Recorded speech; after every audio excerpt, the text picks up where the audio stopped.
पूर्व सपा विधायक मनोज सिंह डबरू ने शुरू की 5 दिवसीय गंगा कटान मुक्ति जनसंपर्क यात्रा। अपने ही पार्टी के जिले के बड़े नेताओं पर कसा तंज, कहा समाजवादी झंडे के नीचे चलने वालों का स्वागत। बीजेपी जनप्रतिनिधियों ने जनता से बोला झूठ। खबर चंदौली से है। गंगा कटान 2019 लोकसभा चुनाव में एक प्रमुख मुद्दे के रूप में सामने आया था, जिसको लेकर बीजेपी ने इस मुद्दे को भुनाते हुए चंदौली लोकसभा सीट पर कब्जा किया था।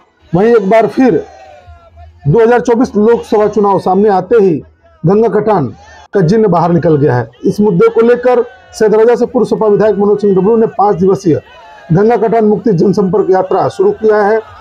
धीना के महुजी गंगा तट से विधिवत मां गंगा का पूजन अर्चन करने के साथ उन्होंने जनसंपर्क यात्रा शुरू की है। इस दौरान मीडिया से बात करते हुए उन्होंने कहा कि गंगा कटान से जिले के बड़े संख्या में लोग प्रभावित हो रहे हैं, उन्हें उचित मुआवजा नहीं मिल रहा है, कितने गांव का अस्तित्व समाप्त हो चुका है। वहीं समाजवादी पार्टी के बड़े नेताओं के न दिखने पर उन्होंने कहा कि एक झंडे के नीचे सबको काम करना चाहिए। इंडिया गठबंधन अब चुनाव लड़ रही है, वो तय करेगी कि यहाँ से चुनाव कौन लड़ेगा। इससे पहले जनता हित में साथ आना चाहिए।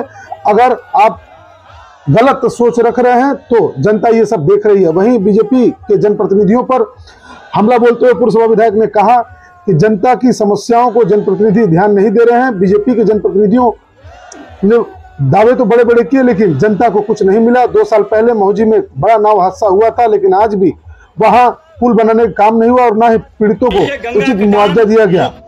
जनसंपर्क यात्रा है और ये गाजीपुर के बॉर्डर से महुजी गांव से शुरू हुआ है और एक पड़ाव पर 18 तारीख को पहुंचने का काम होगा।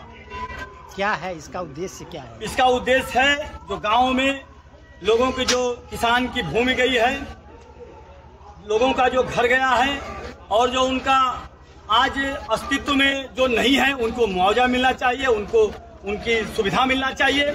और आज यहाँ पर ये महुजी गांव में आपको याद होगा कि 5 लोगों का डेथ हुआ था यहाँ पर नाव में डूबकर। उस पर आलू खोदने के लिए गए थे। आप यहाँ पे हैं, इनकी बेटी का नाम बताइए आप। प्रीति बिंद जी भी यहीं पर डूब के मरी थी और आपकी उर्मिला प्रजापति यहीं पर डूब की 5 लोगों का डेथ हुआ था। और मैं यहाँ पर आज संकल्प लिया हूँ कि यहाँ पर आज से लड़ाई लड़ी जाएगी, यहाँ पर पक्की पुल की लड़ाई लड़ी जाएगी और एक गूंगी बहरी निकम्मी सरकार को जगाने का काम होगा।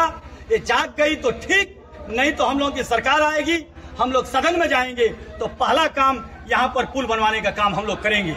मुझे याद है मैं विधायक हुआ करता था, यहीं पर कर्मनाशा में एक महिला डूब गई थी। मैंने उसी समय आया और मैंने कहा कि विधायक निधि से 25 लाख रुपया, उस समय 1.25 करोड़ निधि हुआ करती थी और 25 लाख रुपया एक जगह पर काम देने का पैसा विधायक को देने का हकदार थे। मैंने कहा 25 लाख ले लीजिए। लोग कहे नहीं, बड़ा पुल चाहिए। मैंने कहा बड़ा पुल में कम से कम 6 महीना साल भर का टाइम लगता है।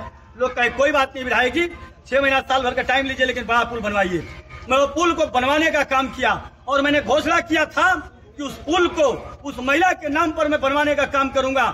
लेकिन बाद में मेरी सरकार नहीं रही, मैं विधायक नहीं रहा, तो यह निकम्मी सरकार, ये लोग उस महिला के नाम से वो पुल न बनवाने का काम, कुछ उसका पुल का नामकरण दूसरा करा दिए।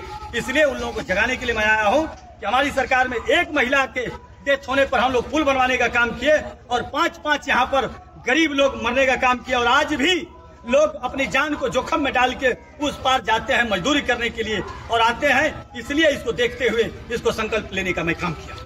ये कहा जा रहा है, आपके पार्टी के लोग ही कह रहे हैं, आपके पार्टी के कद्दावर नेता नहीं दिख रहे हैं, अध्यक्ष नहीं दिख रहे हैं, यह आपको टिकट लेने के लिए यह आप काम कर रहे हैं। देखिए ऐसा है कि जो सोच रहा है वो गलत सोच रहा है। पहले मैं बता दूंगा कि अब हमारी पार्टी अकेली पार्टी नहीं रह गई है। यहाँ पर हमारी पार्टी समाजवादी पार्टी अकेली लड़ाई नहीं है, अब इंडिया हो गया है। और पता नहीं ये इंडिया में किसको टिकट जाएगा, यहाँ कांग्रेस लड़ेगी या ममता दीदी के प्रत्याशी भी जानते हैं लड़ने के लिए तैयारी कर रहे हैं कि बसपा को टिकट जाएगा कि सपा को लड़ेगा। जब सपा को एक सीट आएगी तब तो सपा के नेताओं की जरूरत पड़ेगी। मैं उन लोग नेताओं से कहूंगा कि मुंह में आप लोग मत फुलाइए, आप लोग मैदान में डटने का काम करिए और काम करिए मजबूती से। जो होगा, जिसको टिकट मिलेगा उसके साथ मजबूती से लड़ने का काम होगा। इसलिए मैं उनको संदेश देता हूँ आपके माध्यम से कि वो लोग अभी 5 दिन का समय है, आने का काम करें और मजबूती से लड़ने का काम करें। अब आपके नेताओं से, पार्टी के नेताओं से ये कार्यक्रम तय किए हैं? आप यह कार्यक्रम पार्टी के नेताओं से मिलकर के तय किए हैं? देखिए, हम राष्ट्रीय अध्यक्ष अखिलेश यादव जी से, प्रदेश अध्यक्ष जी से, शिवपाल जी से और सत्यनारायण राजभर जी से, ये सब लोगों से बात करके मिलके, और ऑलरेडी मेरे पास इसका रिकॉर्डिंग भी है और सब कुछ है। जरूरत पड़ेगी तो आप लोग सब ले लीजिएगा। ये कोई मनोज अकेला काम करने का काम नहीं। और जो रह गई सवाल, अगर कोई अकेला भी करता है, अगर पूरे चंदौली में, तो मनोज उसके साथ चलने का काम करेगा। जो समाजवादी झंडा के नीचे रहेगा वो मेरा साथी है। जिंदाबाद।